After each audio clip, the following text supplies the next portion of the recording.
أو فارقوهن بمعروف وأشهدوا ذوي عدل منكم وأقيموا الشهادة لله ذلكم يوعظ به من كان يؤمن بالله واليوم الآخر ومن يتق الله يجعل له مخرجا ويرزقه من حيث لا يحتسب ومن يتوكل على الله فهو حسبه إن الله بالغ الأمر قد جعل الله لكل شيء قدرا. Ayat 2 dan 3 surah 65. Apabila mereka telah mendekati akhir iddahnya, maka rujukilah mereka dengan baik, atau lepaskanlah mereka dengan baik, dan persaksikanlah dengan 2 orang saksi yang adil di antara kamu. Dan hendaklah kamu tegakkan kesaksian itu kerana Allah. Demikianlah diberi pengajaran.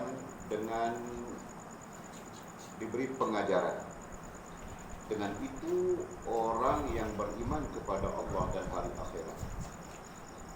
Barang siapa yang bertakwa kepada Allah, nescaya dia akan mengadakan baginya jalan keluar dan memberinya rezeki dari arah yang tiada disangka-sangkanya.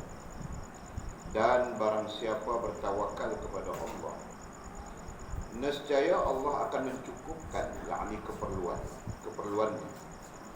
Sesungguhnya Allah melaksanakan urusan, yakni yang dikehendakinya.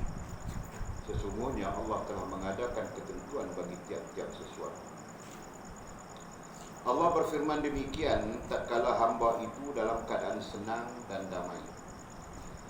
Kemudian Allah uji dia dengan bencana dan kemiskinan. Maka hamba itu pun merayu dan menyerahkan dirinya kepada Allah. Tetapi tidak dihindarkan oleh Allah bencana dan kemiskinan itu darinya. Maka waktu itu betullah apa yang disabdakan oleh Nabi Muhammad SAW. Kemiskinan itu hampir-hampir membawa kepada kekufuran. Bagi mereka yang dilayan Allah dengan lemah lembut, maka Allah akan hindarkan bencana dan kemiskinan itu dari mereka, dan diberinya kesentosaan dan keamanan dan kekuatan untuk bersyukur dan memujinya, dan berterusan dalam keadaan itu sehingga dia bertemu dengan Tuhan. Apabila Allah hendak menguji dia, maka Allah datangkan malapetaka dan memutuskan pertolongannya. Maka orang itu menunjukkan kufurnya dengan menyalahkan dan menuduh Allah tidak kasihan dan menolongnya. Maka dia mati dalam keadaan kufur dan mengingkari tanda-tanda Allah dan marah kepada Allah. Kepada orang yang demikianlah Nabi bersabda, yang lebih kurang maksudnya, sesungguhnya orang yang paling hebat hukumannya di hari kebangkitan ialah orang yang diberi Allah kemiskinan di dunia ini dan hukuman di akhirat kelak. Kami berlindung dengan Allah dari yang demikian itu. Miskin yang dimaksudkan dalam sabda baginda itu ialah miskin yang menyebabkan orang lupa kepada Allah. Maka dari kelupaan inilah yang baginda minta dilindungkan. Kepada baginda Allah limpahkan kesabaran dan tawakal dan redha serta fana dalam lakuan Allah. Baginda adalah orang pilihannya, Rasulnya, penghulu segala nabi-nabi, raja segala wali, yang dipertuan agung segala hamba-hamba Allah. Seorang yang alim, seorang yang besar di sisi Tuhan, yang boleh memberi syafaat dan bimbingan kepada seseorang untuk mencapai hadrat Tuhan sekalian alam. Allah memelihara baginda dengan kasih sayangnya siang dan malam, seorang diri atau di kalangan orang ramai, secara lahir dan secara tersembunyi, sehingga baginda kembali menemui Tuhannya. Kemudian kata musannif syarahan yang ke-30. Nah, kita sambung malam ni syarahan yang ke-29.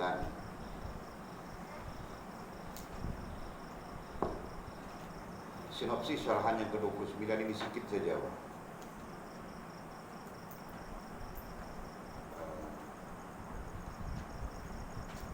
Cara ringkasnya ujian daripada Allah Subhanahu wa taala, sama ada kita merupakan orang yang punya hubungan yang baik dengan Allah Subhanahu wa taala ataupun tiada, kita akan berdepan dengan ujian Allah Subhanahu wa taala. Itu satu, yang pertama. Dan yang kedua, ujian Allah Subhanahu wa taala itu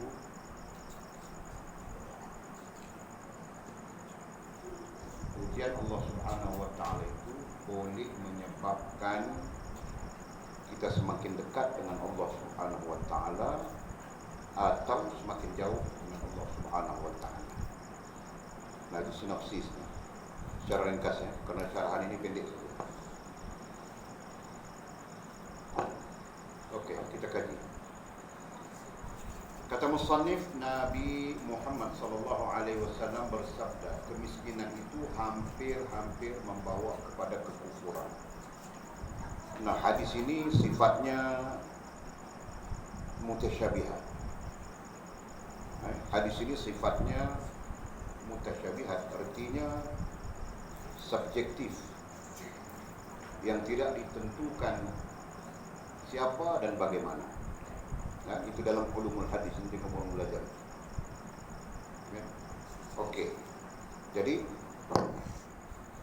Syekh musannif kita membawa kita kepada mengkaji hadis ini secara tidak langsung. Nah, apa maksud sabda baginda Nabi SAW, kemiskinan itu hampir-hampir membawa kepada kekufuran? Apa maksudnya? Pengertian hadis ini ada banyak. Tertakluk kepada siapa yang memberi tafsiran. Nah, di kalangan ulama-ulama yang memberi tafsiran itu berbagai-bagai. Ada ulama-ulama ahli usuluddin, mutakallimin, memberi tafsiran dalam bentuk fahaman mereka. Para fuqaha memberi tafsiran dalam bentuk fahaman mereka. Dan para mutasawwifin, para ulama-ulama tasawuf memberi tafsiran dalam fahaman-fahaman sesuai dengan mereka. Nah, di sini kita memberi perhatian kepada tafsiran mutasawwifin, tafsiran ulama-ulama dalam ilmu tasawuf ataupun inspirasi ilmu tasawuf itu adalah akhlak dan adab, gitu kan? Nah, mereka memberi tafsiran. Kita lihat. Sedang musannif kita sendiri, Syekh Abdul Qadir Jalani, adalah mutasawwifin, kan? Seorang yang cenderung kepada tasawuf. Walaupun dia adalah ahli tafsir, dia adalah ahli usuluddin, dia adalah ahli fiqh, dan kecenderungan. Oke, katanya orang yang benar-benar hamba Allah, orang yang benar-benar hamba Allah, nah, itu perhatian yang perlu diberi perhatian. Nah, di sana ada orang yang hamba Allah tapi tidak sebenar, gitu kan? Maksudnya itu. Nah, ada hamba Allah, maksudnya dia menghambakan diri kepada Allah tetapi tidak benar. Nah, maksudnya begitu. Jelas kan? Nah, keseluruhan hamba Allah saja, termasuk tumbuh-tumbuhan, haiwan dan segala-galanya, adalah hamba Allah Subhanahu wa taala. Satu sisi pandang. Nah, sisi pandang sekarang adalah sisi hamba Allah itu. Ada orang yang benar-benar hamba Allah, yaitu orang yang menghambakan diri kepada Allah. Kan? Yang istilah kita adalah rububiyah. Dan ada orang yang tidak benar-benar menghambakan diri kepada Allah. Nah, di dalam Al-Quran Allah SWT tegur, di antara perkara yang ditegur oleh Allah itu, kan? Ada di kalangan hamba kami yang beribadah kepada kami seperti berada di jurang-jurang neraka, ya kan? Jadi tidak sebenar. Dia menghambakan diri kepada Allah SWT dengan tidak sebenar. Nah, tidak sebenar itu merujuk kepada bercanggah dengan prinsip agama itu sendiri. Bercanggah dengan iman, bercanggah dengan Islam, bercanggah dengan ihsan. Ya kan?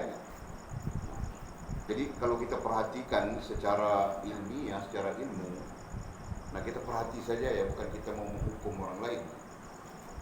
Nah, kita dapati betul yang kita sebutkan tadi itu benar. Hari ini orang beribadah juga, ya kan? Tetapi bercanggah dalam soal iman. Kan, mesti paham kan? bercanggah juga dalam soal Islam, bercanggah juga dalam soal ihsan. Nah, pada keseluruhannya bercanggah semuanya. Artinya bercanggah dengan agama. Ya kan? Nah, dalam bercanggahan dengan agama itu dia masih mendirikan ibadah. Jelas? Nah, itu yang kita bilang tadi. Orang yang benar-benar hamba Allah, lawannya adalah orang yang merasakan dirinya hamba Allah secara tidak benar. Ya kan? Hamba Allah yang sebenar itu berdiri dengan iman yang sebenar, berdiri dengan Islam yang sebenar, berdiri dengan ihsan yang sebenar, gitu kan? Nah, sebaliknya yang ini bercanggah, misalnya begitu. Oke. Orang-orang yang benar-benar hamba Allah, boleh sebut tadi ubudiyah di sana, saudara kan? Nah, ubudiyah itu, perkataan itu penting, Pak. Kamu orang belajar dalam tasawuf usul. Ubudiyah itu apa? Nah, sekali-sekali perlu tanya juga, kan? Nah, macam jawab ubudiyah itu apa?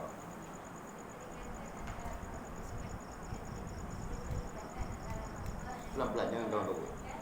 Kalau sebut dalam kabut, begini. Pelan.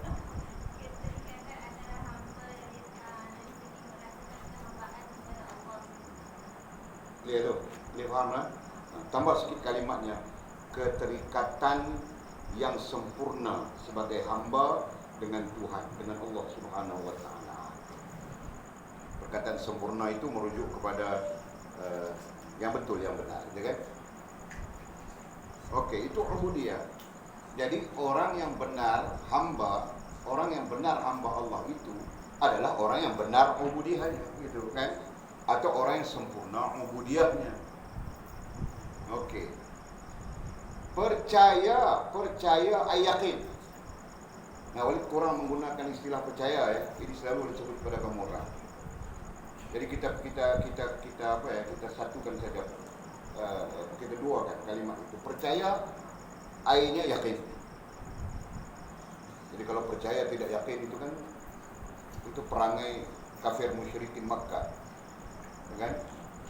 Sehingga dibilang Allah SWT, disebut Allah SWT tentang kafir musyrikin Makkah, wala in sa'altahum man khalaqas samawati wal ard la yaqulunna Allah. Wahai Muhammad, andai engkau bertanya kepada musyrikin yang menentangmu, siapa yang menjadikan langit dan bumi, la yaqulunna Allah, nescaya mereka juga akan berkata Allah.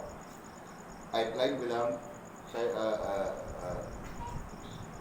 wala in sa'altahum man khalaqas samawati wal ard la yaqulanna khalaqahunna al-azizul alim. Ayat mirip saja.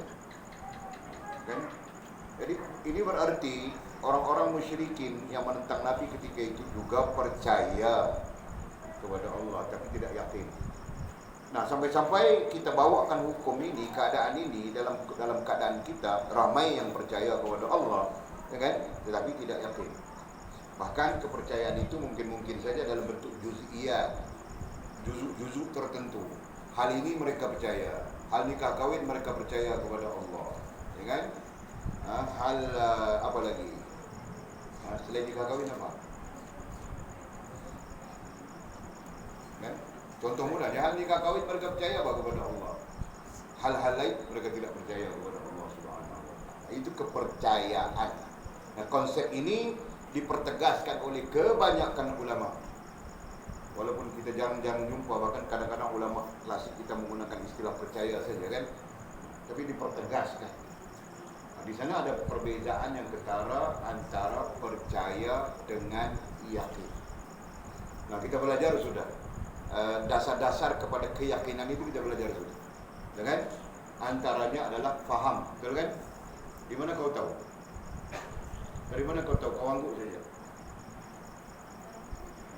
Di mana? Dalam Fathur Rahman, muka surat berapa?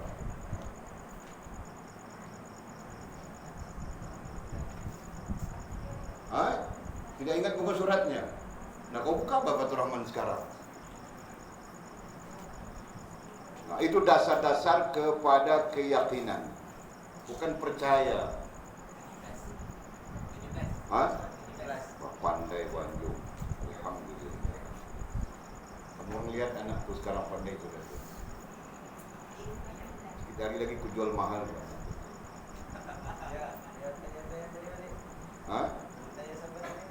Dia tanya siapa? Tanya kau, bang. Ha? Di mana? Di sana? Oh, itu tidak boleh cakap. Kau sudah. Itu rahasia dia, Pak. Boleh jaga saja rahasia dia. Kau jangan pecah baju. Biar pecah di perut dengan pecah di mulut. Tahu tak? Pasal berapa? Nah, pasal 10. Jadi harus ingat saja dalam kepala. Kenapa kau ketawa? Dia kata tadi 17. Kau bilang dia pandai, Pak. Okey. Nah, apa dasarnya kepada yakin? Ulang mau kasih habis.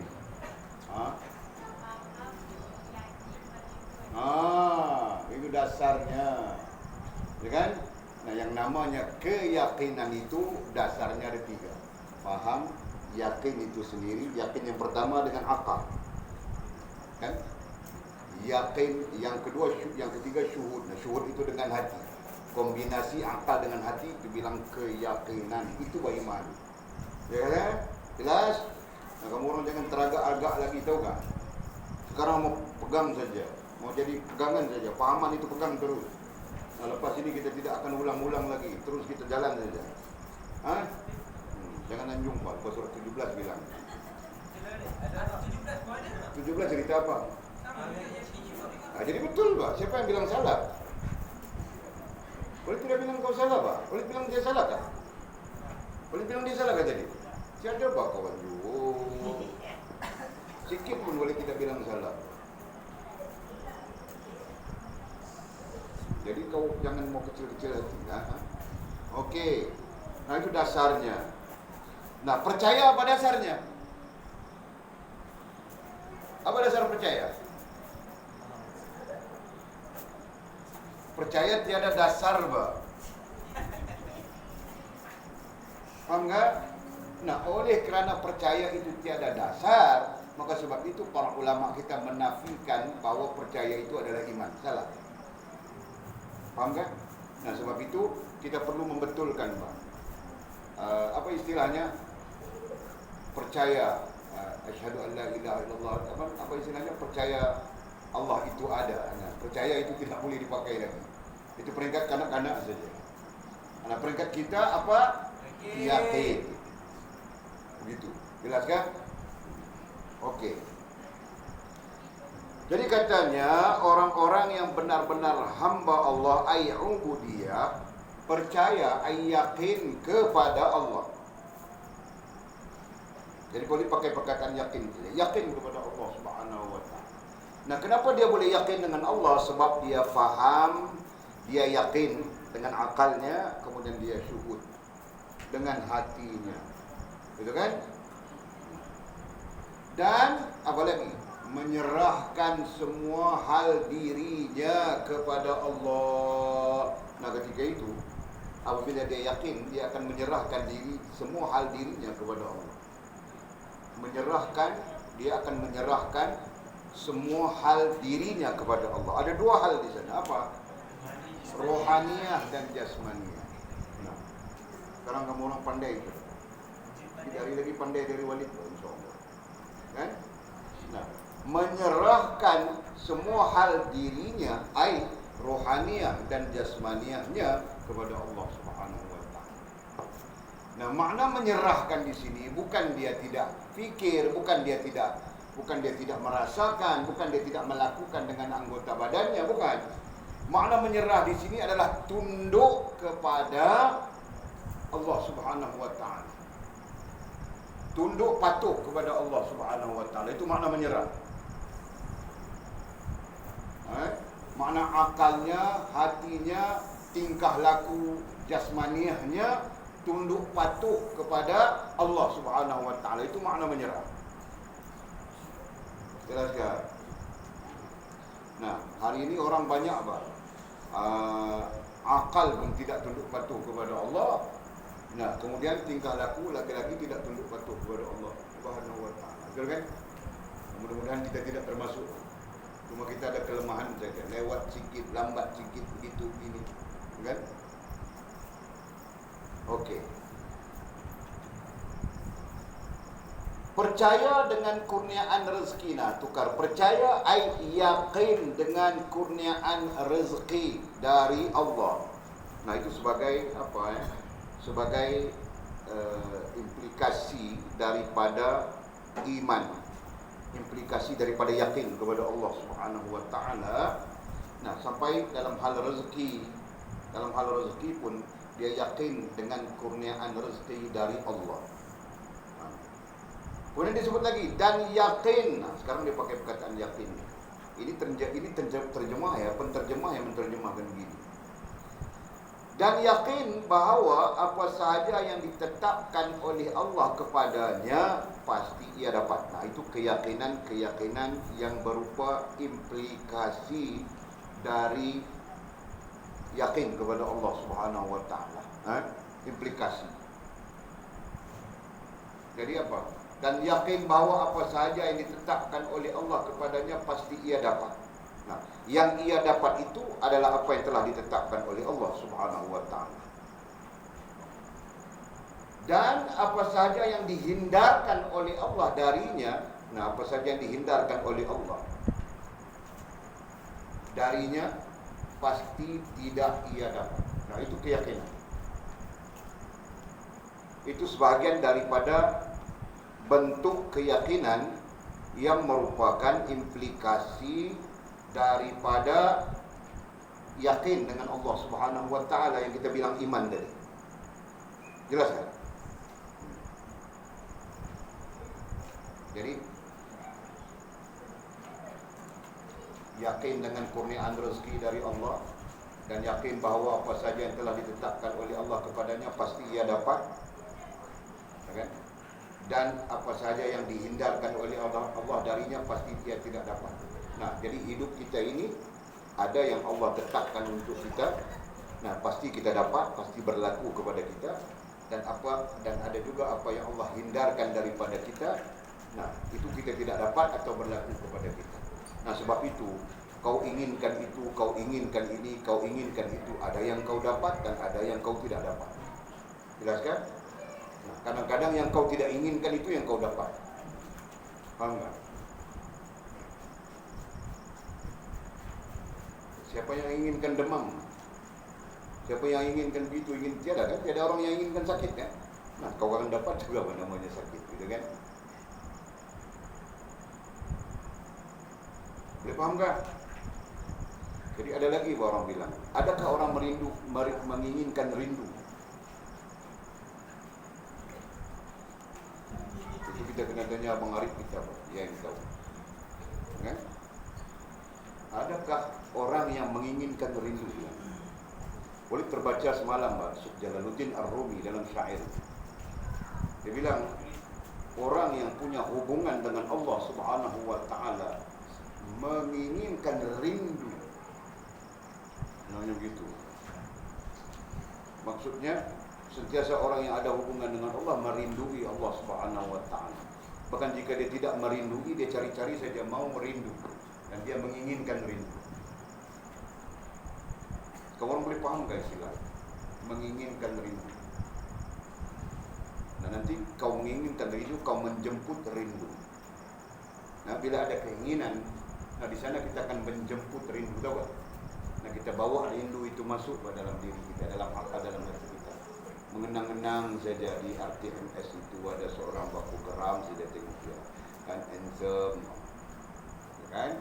Nah, itu kau menginginkan rindu, kau bawa masuk dia di dalam pikiran. Faham tak? Nah, sama saja dengan Allah Subhanahu wa taala.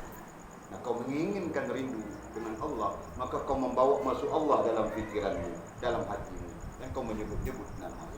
Betul kan? Faham tak? Kamu tidak. Kau mungkin terkejut saja. Okey.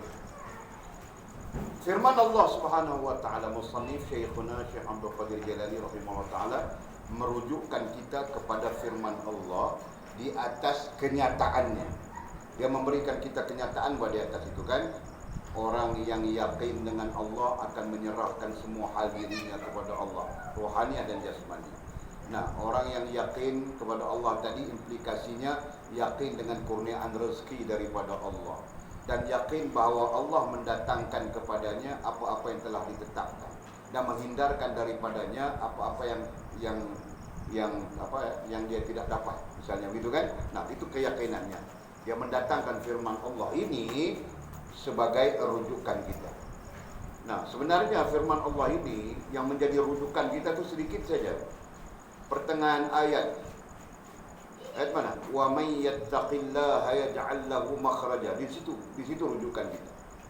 Adapun awal daripada itu tidak termasuk di dalam rujukan kita. Faham tak? Tapi oleh kerana dia berada di barangkali terkait ayatnya, tapi Syekh kami menjelaskan juga apabila dia membaca ayat ini, Syekh kami menerangkan tentang fiqh nikah. Kan? Ayat ini sebahagiannya terkait dengan fiqh munakahat. Ini orang yang mau menikah perlu faham bahawa ini. Yang mau menikah, termasuk mau menikah lagi pun perlu faham. Okey. Nah, kita bacakan ayatnya. Ayatnya kita baca sudah tadi. Lihat kepada maksudnya. Apabila mereka telah mendekati akhir iddahnya. Nah, ayat ini berkait dengan talak. Berkait dengan talak. Apabila seorang suami memberi talak kepada istrinya. Nah, di sana perlu difahami ya, walaupun kamu orang belum belajar tentang ini, talak itu ada dua maksud. Maksud yang pertama adalah pengajaran. Kadang-kadang mengajar seorang istri perlu dengan talak. Nah, itu maksud pengajaran. Nah, maksud yang kedua adalah melepaskan daripada kekusutan. Jelas kan? Nah, kekusutan itu panjang ceritanya, dalam fiqh diterangkan. Ada kekusutan sebab itu, ada kekusutan sebab ini, ada kekusutan, macam-macam sebab yang boleh menyebabkan terjadinya kekusutan. Faham tak? Nah, jadi kita tidak ya, Mangkir, kamu tanya apa celah-celah? Contoh kekusutan. Satu contoh. Nah, kau ada istri, bukan Mira ya, ini orang lain, istri lain, orang lain. Tiba-tiba dia pun ada boyfriend lain, Bang. Jadi kusut atau tidak? Kusut kan? Nah, itu bentuk kekusutan. Salah satu contoh saja, Bang. Kau minta contoh kan? Nah, boleh kasih dua contoh, Bang. Kekusutan lain ada campur tangan dalam rumah tangga kau, Bang, misalnya. Nah, mertua kau bilang kau begini, begitu, begini, datang ipar kau dua ekor. Kusut sudah rumah tangga kau ketika itu. Nah, jalan keluarnya daripada kekusutan. Faham tak? Dia faham tak? Nah, wali tidak mau menyentuh kekusutan itu. Itu adalah perkara yang disentuh secara fiqh. Nah, yang ini pun tersentuh secara fiqh juga. Yang pertama, kan? Secara fiqh tersentuh. Tapi terkait juga dengan adab di situ. Sebab apa? Sebab Allah Subhanahu wa taala berfirman, "At-talaqu marratan fa imsakum bima'rufin aw tasrihum bi ihsan." Nah, itu dalil. Ada perkataan ihsan di situ. Maka sebab itu terkait dengan akhlak dan adab atau tasawuf secara langsung. Jelas kan? Nah, talak itu ada dua, bilang. Fa imsakum bima'rufin, siapa yang terlibat, nah lakukan dengan baik. Kan? Lakukan dengan ma'ruf, lakukan dengan baik. Au tasrihum bi ihsan, dan menyelesaikannya secara ihsan. Nah, yang secara ihsan itu kita bilang tadi. Satu, pertama tadi apa? Pengajaran. Yang pertama. Nah, bukan bermaksud ku mau tinggalkan kau begitu saja, kan? Nah, ini pengajaran padamu. Dalam hadis Nabi bilang, diajar kepada kita, pengajaran itu ada dua lagi. Kau meninggalkan ketiduran, meninggalkan tempat tidur. Nah, itu satu. Kan? Yang kedua, kau berambus ke mana-mana dulu. Ya kan? Nah, itu dua. Dalam hadis Nabi SAW. Nah, itu kalau kita kaitkan dengan apa? Fa imsakum bima'rufin aw tasrihun bi ihsan, ya jelas. Artinya kita mengambil satu jalan bagus, satu jalan baik untuk memberi pengajaran. Nih, cakap orang lelaki ya, kamu orang dengar saja. Nah, untuk memberi pengajaran dengan meninggalkan tempat tidur atau rambus bah kemana-mana dulu. 3 hari nganga kedai kopi kah? Contoh, faham tak bangke? Nah, kedai kopi itu tidak termasuk ke dalam fiqh. Boleh sebut saja. Faham tak? Nah, kau beri dia pengajaran, maka kau memberi dia talak. Nah, apabila dekat-dekat mau habis edah, dia bilang kan, ayat-ayat selanjutnya. Apabila mereka mendekati akhir iddahnya. Nah, kerana kau memberi pengajaran, apabila dia dekat mau habis iddahnya, maka rujukilah mereka, bilang. Kau rujuk dia. Jelas kan? Faham kan? Nah, ini maksud ayat. Jadi maksud ayat ini walaupun berkait dengan talak, tetapi lebih kepada adabul insan, lebih kepada adab kemanusiaan. Faham tak? Nah, bukan bersifat fake semata, tapi lebih kepada bersifat adabul insan. Boleh nampak di situ? Nah, jadi kau beri dia pengajaran dengan talak, Pak, misalnya kan? Kau talak dia dengan talak satu, jadi kau biar saja, tengok dia macam mana. Dia boleh berubah atau tidak berubah. Sampai mau habis sudah edah. Nah, ternyata dia berubah, Pak. Dia minta maaf pada kau, Bang Miji, aku minta ampun, Bang. Memang aku salah. Gini, Bang Miji. Jadi kau maafkan aku, Pak. Kalau kau mau menikah lagi pun, aku kasih saja. Jadi, Pak, siapa yang kau mau itu? Biar aku pinang-pinangkan. Faham kan? Nah, ketika itu, terserah kau. Kalau kau yakin dengan dia punya berubah menjadi bagus, maka rujukilah mereka dengan baik. Rujuklah mereka kalau dia bagus, gitu kan? Atau lepaskanlah mereka dengan baik. Ataupun kalau kau tidak mau sudah Pak. Boring sudah, kan? Macam-macam bah perangainya, begitu begini. Kau baru pulang kerja letih-letih, Pak. Bukan kopi yang dia kasih kau, bukan teh yang dia kasih kau, maki yang dikasih kau, kan? Jadi kau pun letih sudah, tidak tahan sudah. Nah, terserah kau saja. Jadi kau sudah memberikan pengajaran yang namanya talak, gitu kan? Nah, 3 bulan, Mbak. Berapa edah talak? Berapa bulan? 3 bulan 10 hari kan? 3 bulan, nah. 3 kali suci. 3 bulan 10 hari kiraan. Nah, kau kasih sudah. Ternyata dia tidak berubah. Jadi kau mau buat apa? Kau mau teruskan kan? Nah, teruskan benana nanti telingamu lagi, Pak. Jadi cukuplah setakat ini. Jadi kau lepaskan dia. Paham tak? Nah, itu. Jadi kamu orang kalau berlaku begitu Pak, bentuk pelajaran. Jelas tak? Jadi jangan. Macam mana kau mau buat? Lepas 3 hari kau cari, Pak, di mana dia tidur, Bang. Pulang, Bang. Rumah kita untukmu, rumahmu, Bang. Kau jangan tidur di rumah bujang-bujang ini semua. Gitu kan? Nah, aku minta maaf kalau aku salah, kan? Macam mana, kan? Gitu kan?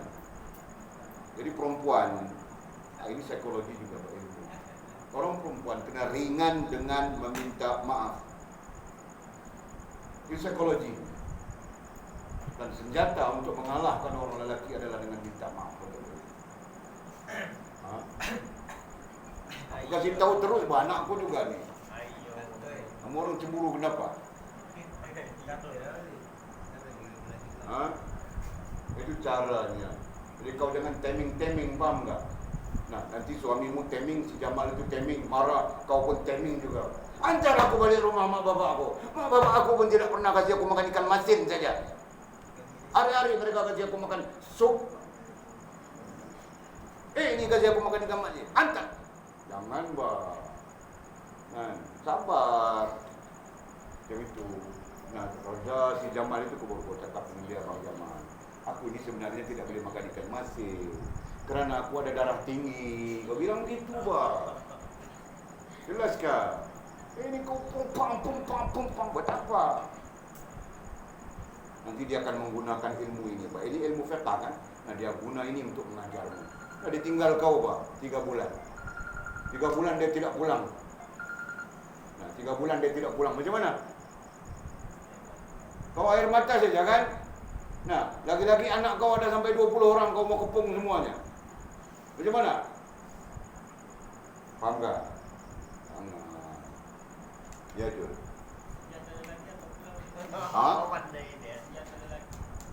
Nanti aku cakap masa kau buat kerja di sana apa? Cara. Nah, Al-Quran mengajarkan begitu kaedahnya. Tengok ini dulu. Okey? Lagi apa? Atau lepaskanlah mereka dengan baik. Nah, jangan kau gantung-gantung mau lepas-lepas dengan baik, kan? Nah, dan persaksikanlah dengan 2 orang saksi, ai mendatangkan 2 orang saksi ketika kau melafazkan talaknya itu. Yang adil di antara kamu, nah itu diajar dalam ilmu fiqh. Dan hendaklah kamu tegakkan kesaksian itu kerana Allah. Jelas itu diajar oleh ilmu fiqh. Demikianlah diberi pengajaran.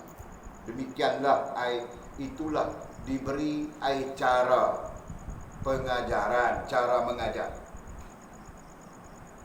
Dengan itu orang yang beriman kepada Allah dan hari akhirat. Nah, itu cara mengajar yang diajarkan oleh Allah kepada orang yang beriman kepada Allah dan hari akhirat. Nah, begitu maksudnya. Jadi jelas-jelas di sana talak bukan tujuannya mau memporak-porandakan. Talak tujuan pertama adalah mengajar. Nah, ketika kita menjadi lelaki, menjadi suami, nah gunakan itu pertama untuk mengajar, gitu kan? Nah, jika tidak boleh, kusut terus. Nah, baru menggunakannya untuk berpisah. Faham enggak?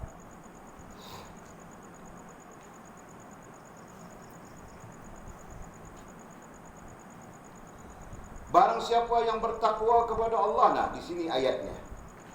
Di sini ayat terkait dengan isu yang sedang kita bincangkan, yang didatangkan oleh Syekh. Barang siapa yang bertakwa kepada Allah, dia akan mengadakan baginya jalan keluar. Ada itu ayatnya. Bunyinya, wa may yattaqillaha yaj'al lahu makhraja. Ayat ini kadang-kadang orang buat amal, tidak solat dia, tapi dia amal ini ayat, masya-Allah. Mau keluar rumah saja, wa may yattaqillaha yaj'al lahu makhraja wa yarzuqhu min haitsu la yahtasib. Jadi dia dapat ayat ini daripada seseorang. Orang yang kasih dia pun tidak solat juga. Jadi suruh baca ayat ini. Ini bentuk-bentuk apa ya? Bentuk-bentuk salah faham terhadap Al-Quran, ya kan? Dan kita tidak menafikan mungkin ada keberkatan ayat dan sebagainya, tidak menafikan itu. Tapi yang menjadi tuntutan adalah bukan amal, bukan baca dan meyakini ayat ini boleh menarik rezeki. Kau tahu tak? Nanti kamu orang pergi balik ke rumah, nanti tengok adakah di pintu rumah itu wa may yattaqillaha yaj'al lahu makhraja. Selalu orang letak di rumah dalam frame ke apakah dia letak di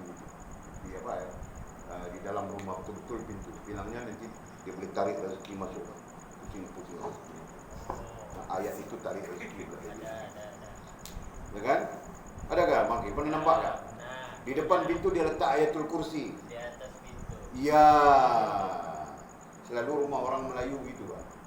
Depan pintu dia letaknya ayatul kursi. Bilangnya supaya hantu tidak masuk dalam rumah. Ya kan? Di atas dia baru dia mamai. Iya. Yang Abang Akil pernah tengok kan dia?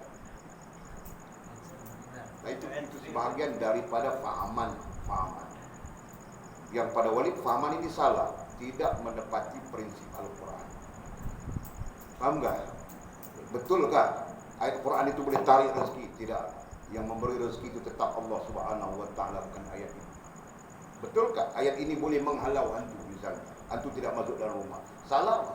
Yang tidak mengizinkan, menolak dan sebagainya adalah Allah Subhanahu wa taala. Nah, kalau begitu,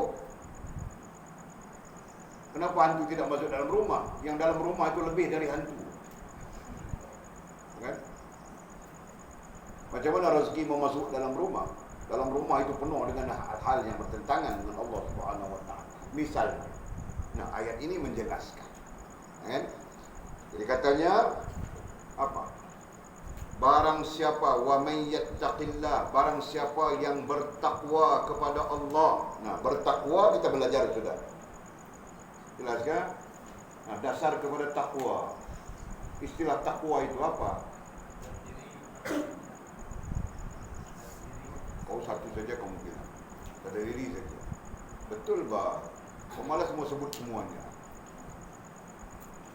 Dasar kepada takwa itu, nah, secara jasmaniahnya ada 9. Betul kan?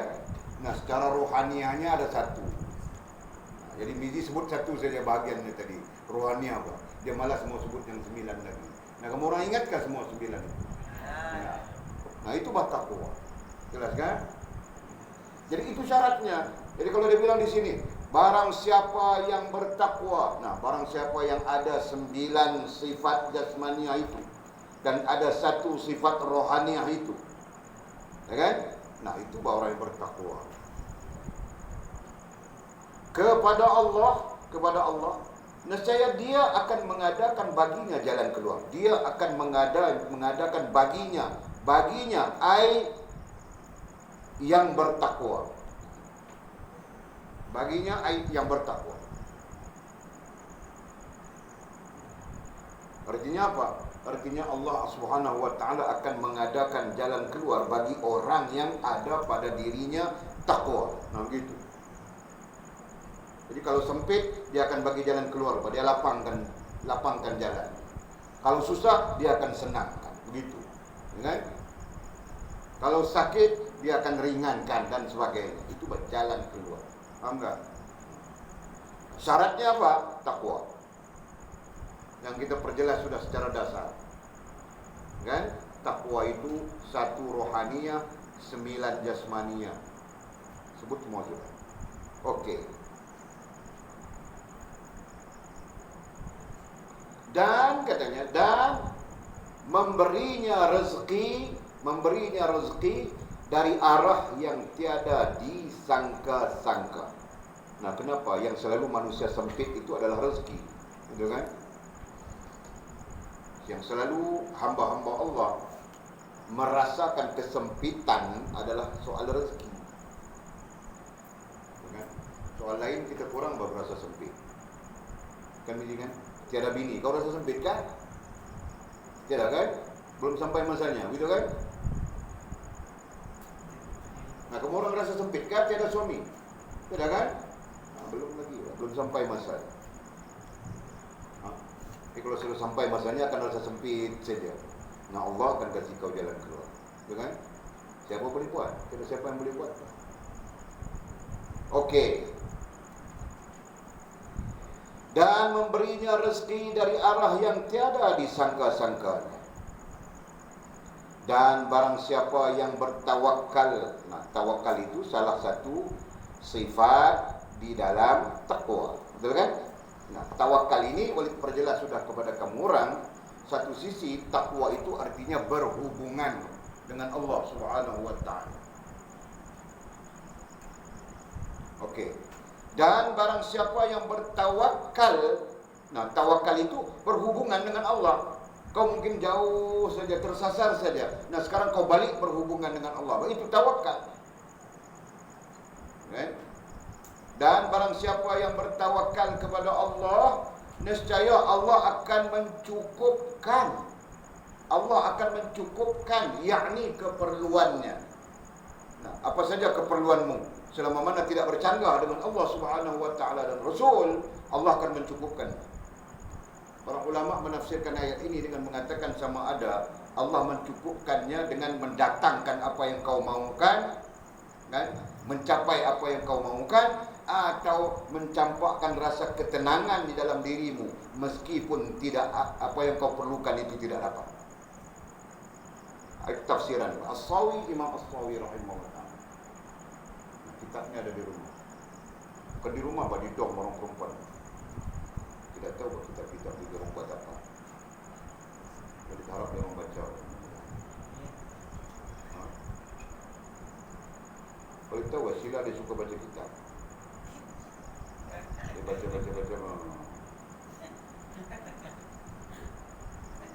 Kan Sila? Okey. Sesungguhnya Allah melaksanakan urusan. Allah melaksanakan itu adalah terjemahan juga. Yang bermaksud Allah yang menjadikan. Kan? Sesungguhnya Allah melaksanakan, ai menjadikan urusan yang dikehendakinya. Sesungguhnya Allah telah mengadakan ketentuan bagi tiap-tiap sesuatu. Ayat ini boleh kita perlu tafsirkan, Pak. Nah, sebagai apa? Oleh sebut ayat ini didatangkan oleh Syekhuna wa Mursyiduna Abdul Qadir Jalani rahimahullah ta'ala, mendukung kenyataannya yang kita sebut awal tadi. Mendukung kenyataannya. Kita baca balik apa kenyataannya.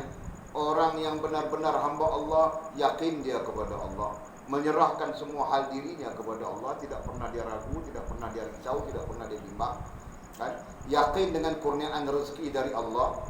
Nah, tidak perlu dia berebut-rebut sampai haram pun tidak peduli, halal tapi tidak peduli halal haram misalnya, kan? Nah, dia yakin dengan Allah dan yakin bahawa apa saja yang ditetapkan oleh Allah kepadanya pasti ia dapat, dan apa saja yang dihindarkan oleh Allah darinya pasti tidak ia dapat. Nah, dia yakin baik. Faham tak? Nah, kenapa dia yakin itu? Nah, yang mendukung keyakinan itu, kenyataan dan keyakinan itu adalah ayat yang kita bacakan tadi. Wa may yattaqillaha yaj'al lahu makhraja wa yarzuqhu min haitsu la yahtasib wa may yatawakkal 'ala Allahi fa huwa hasbuh innallaha balighun amrih qad ja'ala Allahu likulli syai'in qadara. Faham tak? Nah, sekarang timbul persoalan, macam mana kalau mau amalkan ayat ini, zikirkan ayat ini, silakan. Kami diijazahkan oleh para guru kami, oleh 2-3 guru mengijazahkan. Nah, katanya, jadikan ini sebagai zikrullah. Nah, zikrullah bukan mau tarik rezeki. Zikrullah supaya kau sedar perlunya bertakwa kepada Allah Subhanahu wa ta'ala. Zikrullah supaya kau sedar perlunya bertawakal kepada Allah Subhanahu wa ta'ala. Begitu penjelasan mereka kepada kami. Jadi jelas. Dan ayat itu supaya kita sentiasa sedar perlunya kita bertakwa kepada Allah, supaya kita berada dalam kemudahan-kemudahan dalam hidup ini. Perlunya kita bertawakal, yakni berhubungan dengan Allah Subhanahu wa ta'ala, supaya kita terlepas dari kesulitan-kesulitan yang mungkin ada di sekeliling kita. Gitu kan? Jadi bukan semata-mata kau baca. Nah, semata-mata kau baca, ramai yang baca, tapi solat pun tidak. Dia bilang sudah awal tadi, puasa pun tidak. Mungkin dia keluar mau kerja, wa may yatawakkal wa may yattaqillaha yaj'al lahu makhraja. Dia baca 3-4 kali dia mau keluar.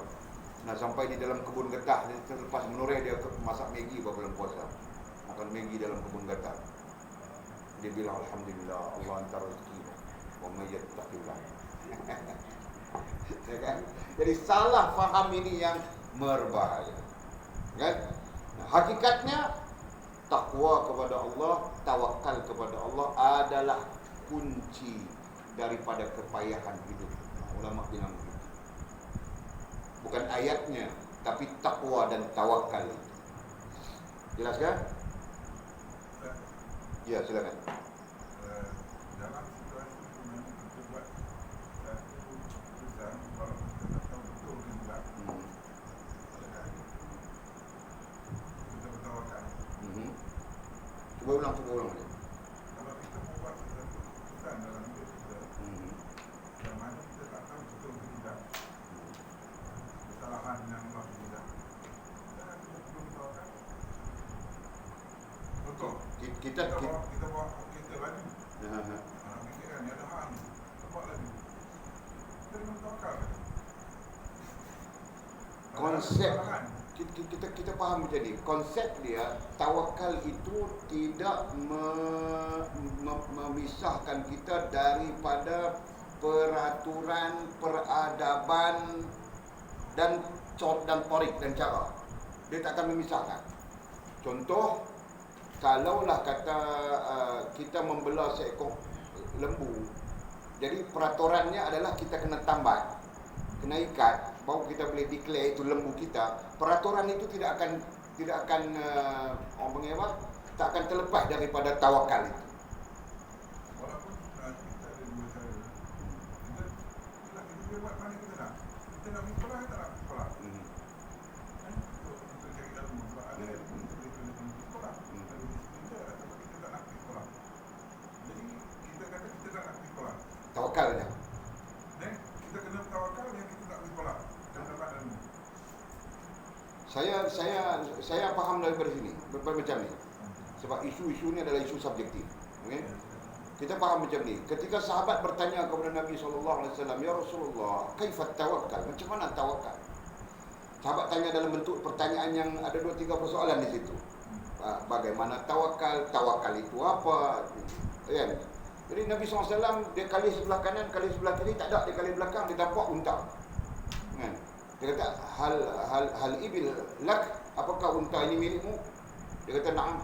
Kata jawab oleh ya. Macam mana hang kata milik hang? Dia tanya balik, Nabi tanya balik kepada, macam mana hang boleh kata milik hang? Dia kata, aku yang duk belah, aku yang duk jaga. Dia kata, kalau datang seorang lagi nanti kata tu milik dia. Dia kata, mana boleh milik aku? Apa tanda milik aku? Jadi berlaku perdebatan dengan Nabi. Jadi dia dapat tanda tak ada. Yang dia tahu kalau dia panggil unta itu datang, itu saja. Maka dia pun panggil unta itu datang. Unta itu datang menjadi tanda bahawa dia pemilik kepada unta tersebut. Jadi Nabi SAW memberi pengajaran yang kata tawakal tadi itu, kalau ada sesuatu yang boleh mengikat unta itu dengan kita, sama ada dalam bentuk benda ataupun dalam bentuk yang kita sebut tadi. Jadi unta itu terikat dengan tuan dia, dia panggil saja, unta itu datang. Itu satu bentuk ikatan. Sisi lain, kalau tak berlaku begitu, Nabi kata ambil tali, tambat di unta, ikat di unta tu, dan kau yakin bahawa simpulan yang kau buat di lehernya itu tadi teguh. Kemudian bawa tali itu pergi tambat di sepohon pokok, dan kau yakin bahawa simpulan di sepohon pokok itu teguh, dan kemudian kau boleh mendakwa bahawa unta itu milik. Nabi nak maksudkan kepada kita itu mudah aja, kan? Ikat kemar-kemar di tengkuk unta dengan tali tadi, yakin dia takkan lucut, tawakal. Kemudian bawa tali itu ditambat di pokok kurma tadi, kemai, yakin, kemai, tawakal. Nak beritahu yang tu.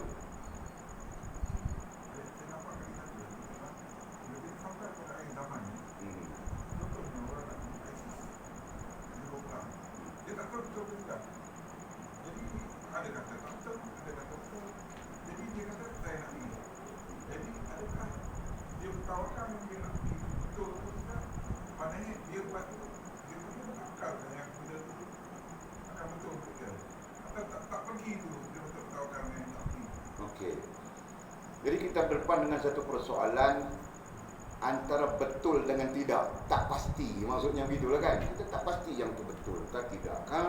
Kemudian kita nak pergi, kita nak tawakal pergi. Macam itulah maksudnya kan. Okey.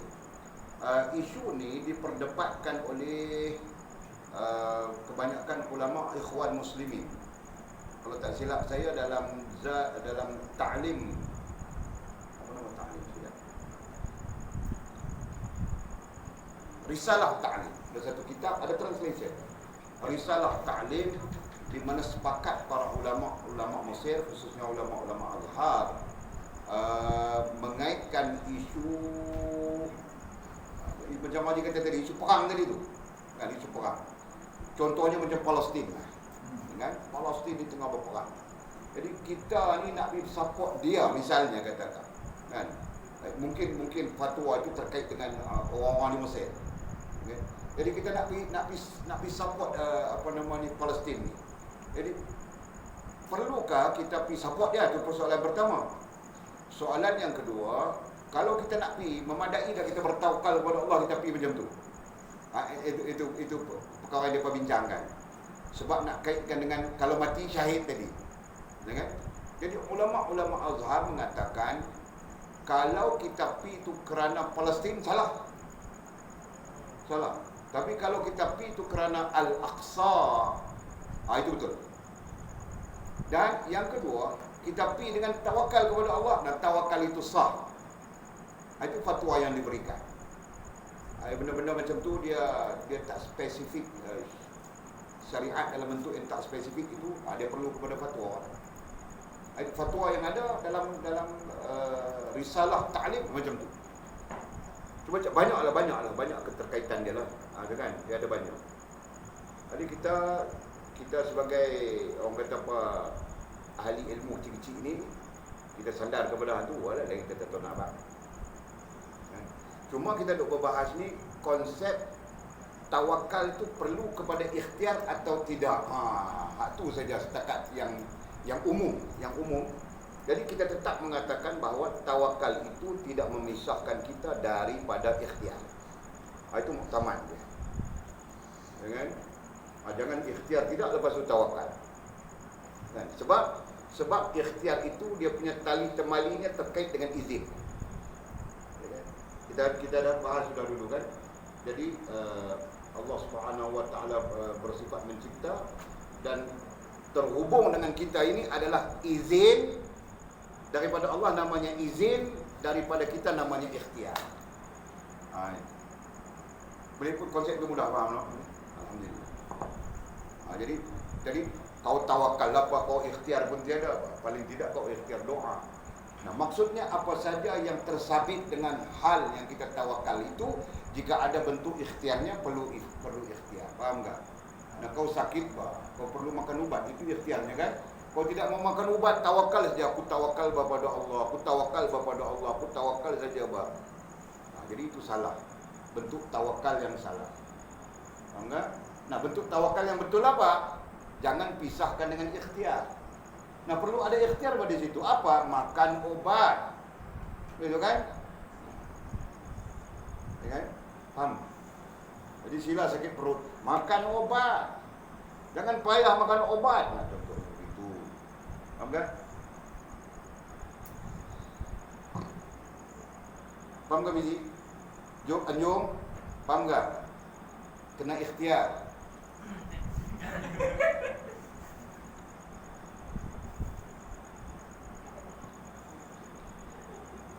Nanti cincin boleh beli kasihan?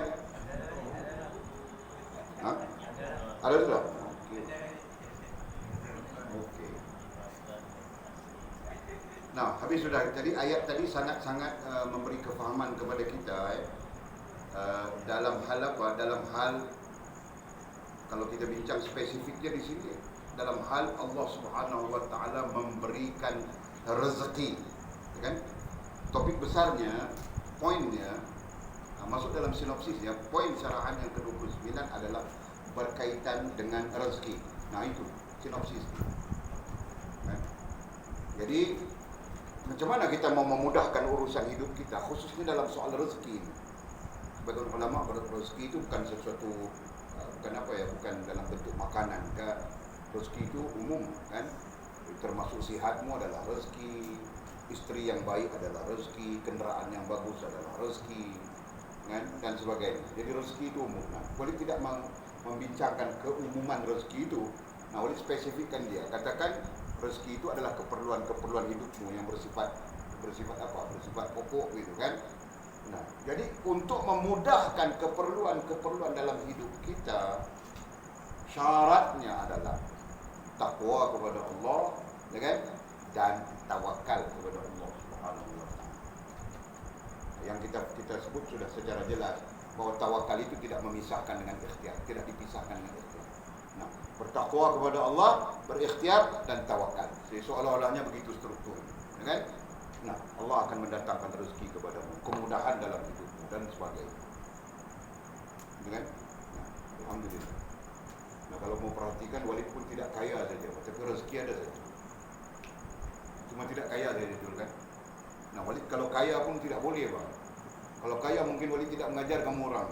Walid duduk atas kapal terbang saja, sekejap-sekejap New York, sekejap-sekejap sana, sini. Jadi, nah Allah SWT tidak kasih Walid jadi kaya. Tapi Allah mencukupkan rezeki. Begitu kan? Jadi, anakku, biniku saja sampai 3 orang.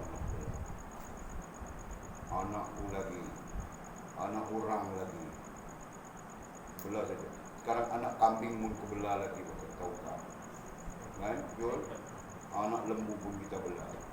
Sedikit hari lagi anak apa? Anak rusa pun kita belah. Kita belah semua. Anak kucing berlambat-lambat di rumah, ya kan? Faham tak? Cuma tidak kaya. Jadi Anjung, kalau kau mau bapak mertuamu kaya, susah.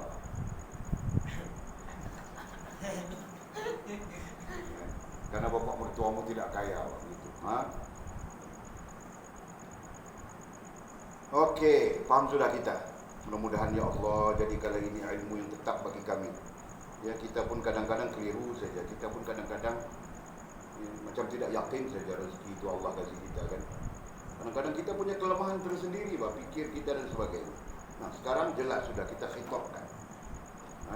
Boleh tulis supaya pertama-tama jadi pelajaran pada wali. Nomor 1, takwa. Nah, ini penting. Okey.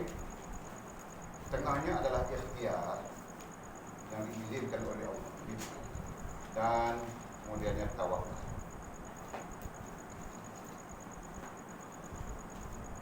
Tawakal kepada Allah Subhanahu wa taala. Takwa, ikhtiar dengan syariat ya. Ikhtiar ini dengan syariat. Nah, kau tidak boleh ikhtiar luar daripada syariat.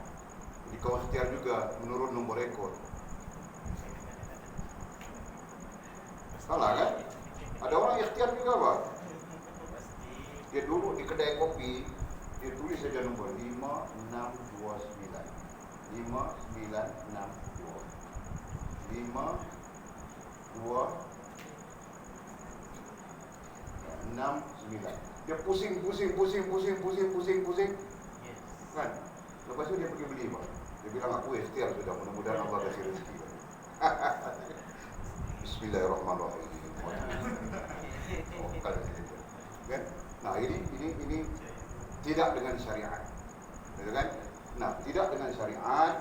Kalau dari segi hukumnya, kalau tidak dengan syariat bilang dari segi hukum bilang haram. Dari syariat tidak dengan syariat, itu dengan syariat ya. Ini tidak dengan syariat. Tidak dengan syariat, hukumnya adalah haram dan tawakal juga haram. Walaupun tawakal itu adalah sesuatu yang sangat subjektif. Mana ada haram tawakal? Iya betul. Tetapi sifat tawakal itu adalah haram, adalah salah. Ya. Dia tawakal juga Pak. Dia akan tawakal juga. Mana ada orang yang beli nombor dia tidak tawakal? Kamu tahukah? Kalau boleh contoh saja Abangkil ya. Abangkil beli nombor. Kau telefon dia jam 10 pagi mau pinjam RM50. Bangkil mau pinjam RM50. Dia kata kau minta sekarang mana ada duit, dia bilang. Kau tunggu jam 5 nanti Pak. Jam 5 nanti jangan RM50. 200 pun aku kasih kau Pak. Sebab apa? Sebab dia confident bahawa jam 5 nanti dia akan menang nombor, dia akan kena nombor. Faham tak? Dia punya tahap keyakinannya begitu tinggi. Sebab itu dia confident mengatakan bukan RM50 yang kau minta, jam 5 nanti 200 pun aku kasih. Faham tak? Nah, Bangkil tadi yang ketika dia ikhtiar begini mungkin dia ikhtiar. Apakah dia tidak tawakal? Dia tawakal pada dia mau beli itu. Kadang-kadang duit dalam poketnya ada RM10 itu saja bangga-bangga. Kan? Bangga-bangga mau makan ini hari RM10 saja. Aku tawakal bahawa petang ini mesti kena tawakal. Bismillah. Orang bismillah sekali, dia bismillah 17 kali. Mau kasih nombor. Yang mana? 60. Ni. Kok dia mau beli nombor. Contoh. Nah, dengan penuh tawakal bah mungkin di situ kan? Nah, itu bilang tawakal yang haram. Dan setiap perkara yang haram, maka tawakal ke atasnya juga haram. Faham tak? Nah, itu. Kita dapat 200 tu. Mana? Yang tadi? Lepas tu kita tahu dia dapat 200. Okey. Lepas tu dia kasih kat kita pula RM10. Aha. Orang Kita boleh ambil. kena tu. Dia ada dua pendapat. Soalan Pak itu sangat cantik lah. Pasal jarang orang bertanya kan. Okey, kita tahu Fulan bin Fulan ni kena nombor ekor. Kita contoh Bangkil tadi dah Bangkil kau sorry saja Bangkil ha. Jadi Bangkil kena nombor ekor. Katakan, oleh kerana dia tawakal bagus tadi semua, dapatlah nombor ekor. Keluar Pak, 5629 keluar. Bangkil dapat 500 saja, bukan banyak. Dia beli 50 sen saja dia beli. Kan? Okey, 500 dia dapat RM. Okey, dia pun belanja kita. Kan? Dia belanja kita. Kita tahu dia dapat. Lepas tu dia duduk kedai kopi, kita minum bersama, makan apa semua. Dia bayar. Bawa bayar dengan tuan kedai, tuan kedai kita dah bayar. Siapa bayar? Tu abang tu Bangkil. Jadi apa keadaan kita di situ? Okey, itu soalan lagi kan? Okey, di sini ada dua pendapat. Satu pendapat yang mengatakan kalau dia mai suar duit kat kita, ini duit aku kena nombor ekor, ambil. Maka hukumnya haram. Jelas yang itu. Utama dari sisi para fuqaha. Tetapi dalam kes yang kita tak tahu duit apa dia belanja kita tadi apa semua, maka para ulama kata itu termasuk dalam syubhat, tapi syubhat ini lebih hampir kepada tidak haram. Sebab itu kalau orang bagi dekat kita, contohnya orang bagi kita, ni duit syubhat. Pada dia syubhat, pada kita tidak. Berarti kita boleh pakai duit itu untuk perbelanjaan dan sebagainya, tak ada hal apa-apa. Macam mana? Untuk keluarga dia menanggung lah. Tetap tak boleh katakan bangkai dapat nombor ekor dari rumah tu. Dia nak balik belanja family dia. Family dia yang tak tahu itu tak nak salah apa. Tak sanggup apa. Dia yang sanggup, dia yang sanggup. Macam tu. Boleh clear dah sebut. Kecuali family dia tahu. Misalnya aku ni kena nombor tadi ni, ni kena nombor. Yang bagi tahu family dia. Maka ketika itu kalau family dia yang nama di bawah tanggungan dia, makan pun dia pun tak bersalah. Yang bersalah dia. Itu. Kan? Maka dia pun tak bersalah. Itu di antara fatwa-fatwa. Ada panjang cerita dia tu sebenarnya dalam bab ni. Robin Hood boleh lah. Robin Hood dia terompak orang. Dari segi perbincangan fiqh tak ada tentang Robin Hood, tapi kalau kita bercakap tentang Robin Hood ni, Najib kata Robin Hood. macam mana? Najib kata dia Robin Hood. Orang kata lah. Itu dia buat berjalan lah. Tapi kita cuba dari segi fakta hukum, apakah sikap Robin Hood, sikap macam Robin Hood dibuli? Jadi pendapat yang paling umum boleh, tapi bukan dengan jalan macam tu. Kan? Contohnya, tapi Robin Hood ni pun dia bukan curi harta orang miskin. Kan? Tapi tetap namanya mencuri itu tidak boleh lah.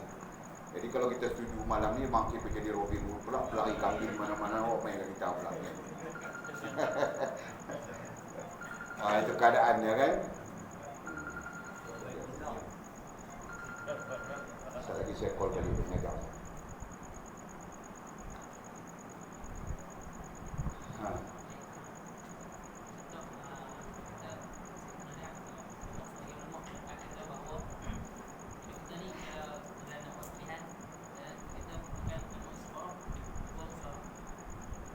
Tentang apa? Okey. Kalau nak nikah boleh istikharah. Jadi bila dia separuh, kemudian tak ada lah jawapan ni dah bagi dia lah bagi dia. Dan dia beranggapan bahawa tak ada jodoh. Jadi dia pun beritahu kepada si Fulana bahawa kita tak ada jodoh. Kemudian dia tawakal. Adakah tindakan itu dikira tawakal itu? Adakah tindakannya itu dikira betul? Dia istikharah, kemudian tak ada lah tanda apa pun, free macam tu saja kan. Lepas tu dia pun buat keputusan untuk putui, tak meneruskanlah hasrat tu, bertawakal kepada Allah SWT. Jadi apakah itu tindakannya betul? Itu soalannya. Okey. Mengenai hal ini, perbincangan dalam kitab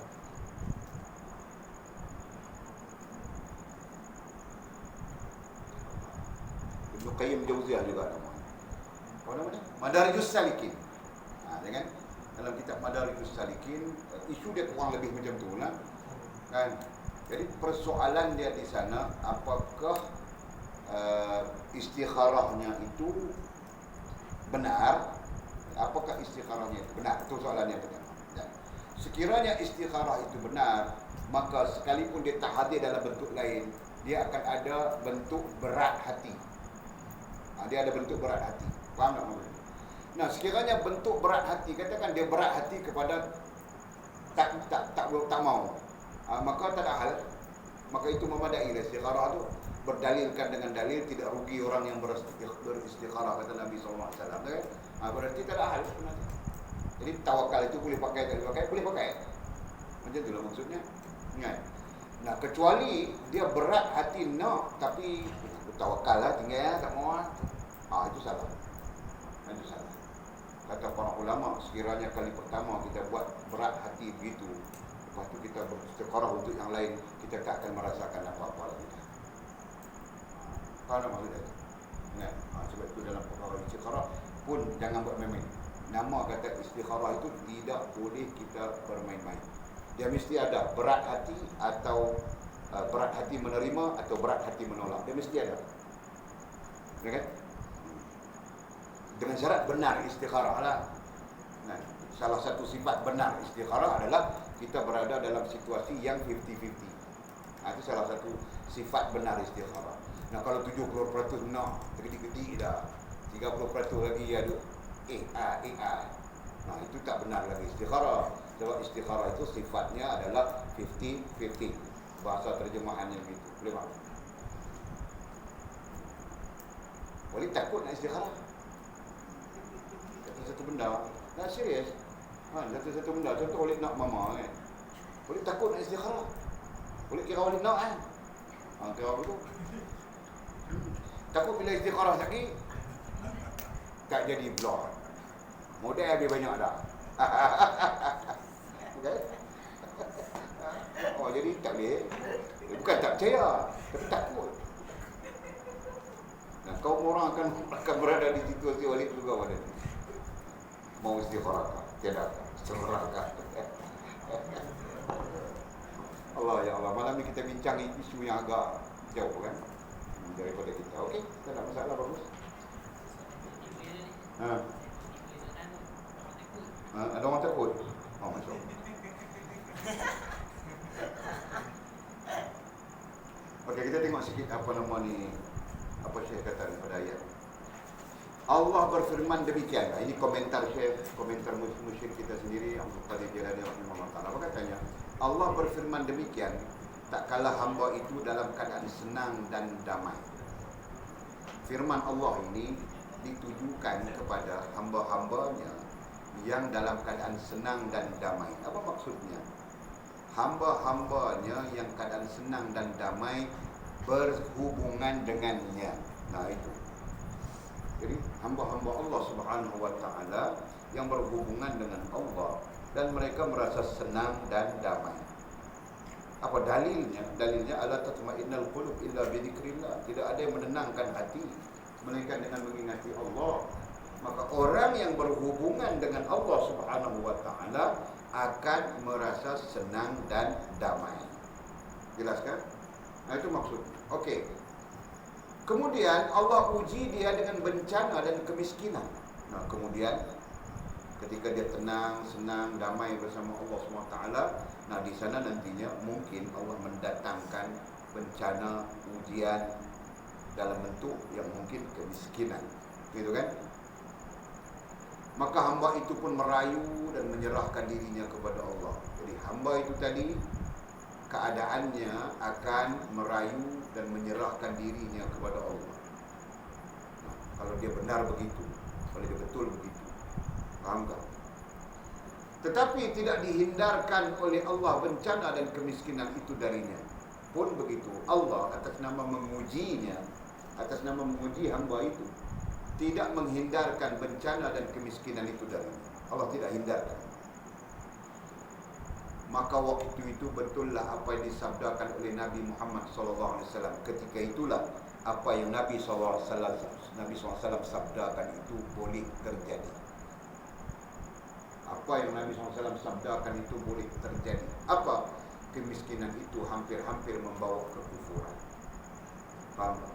Nah, maksudnya di sana ialah hamba Allah Subhanahu wa taala yang tidak kukuh, tidak teguh hubungannya dengan Allah Subhanahu wa taala, boleh saja kemiskinan itu nanti menyebabkannya jadi kufur kepada Allah Subhanahu wa taala. Itu mesej. Kan? Nah, kalau dia teguh, kukuh hubungannya dengan Allah Subhanahu wa taala, datang ujian yang namanya kemiskinan kah, sakit kah, apakah, nah akan tetap dia baik berhubungan dengan Allah Subhanahu wa taala. Faham tak? Nah, asasnya di sana adalah hubungan yang baik dengan Allah Subhanahu wa taala. Jelas tak? Nah, itu yang nanti menyelamatkan kita daripada kerosakan-kerosakan yang mungkin berlaku disebabkan ujian. Yang spesifik disebut di situ adalah kemiskinan, berdasarkan kepada hadis Nabi SAW. Nah, banyak orang miskin jadi kufur. Kan? Kaya pun jadi kufur, miskin pun jadi kufur banyak. Tapi menurut nombor rekor tidak kufur lagi kan? miskin kerana dia susah, pergi menurun nombor ekor. Nang betinang kui, nang betinang kui. Kan? Terlibat dengan khurafat dan sebagainya. Terlibat dengan hal-hal yang syirik dan sebagainya. Gitu kan? Itu contoh. Kadang orang ajak pergi tembak babi, dia pergi tembak babi. Walid pernah dengar satu kisah orang susah, dalam kesusahan, tapi dia pandai, dia cekap dalam menembak. Nah, orang ajak dia pergi menembak babi, dia pun pergi tembak babi.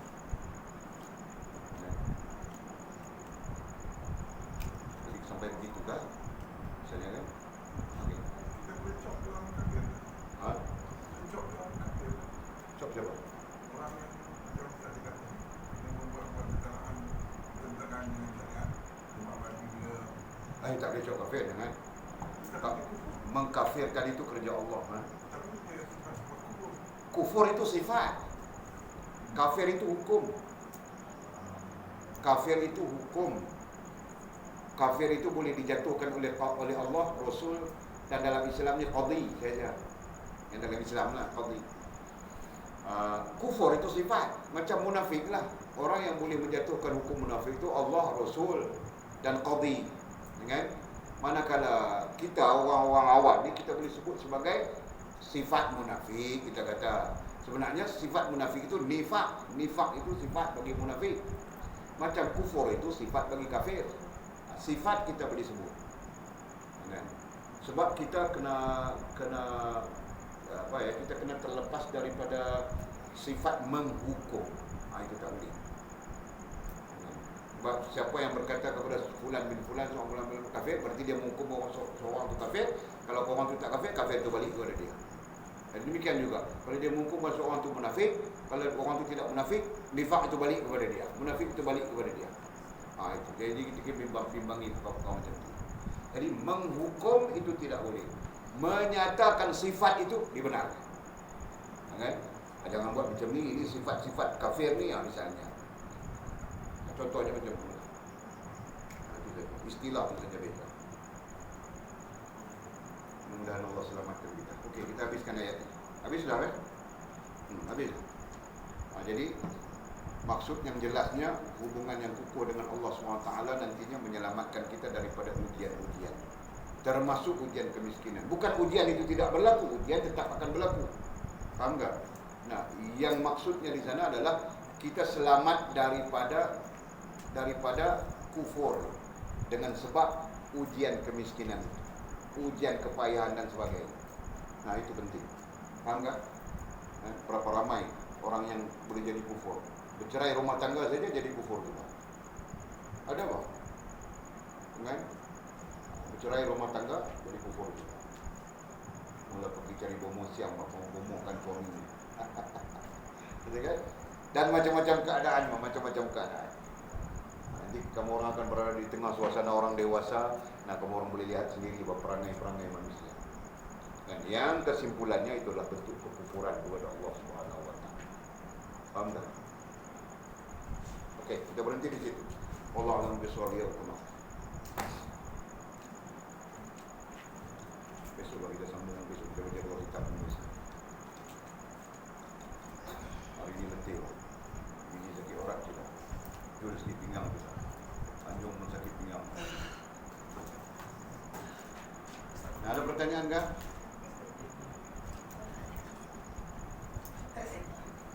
Ada soalan? Tidak.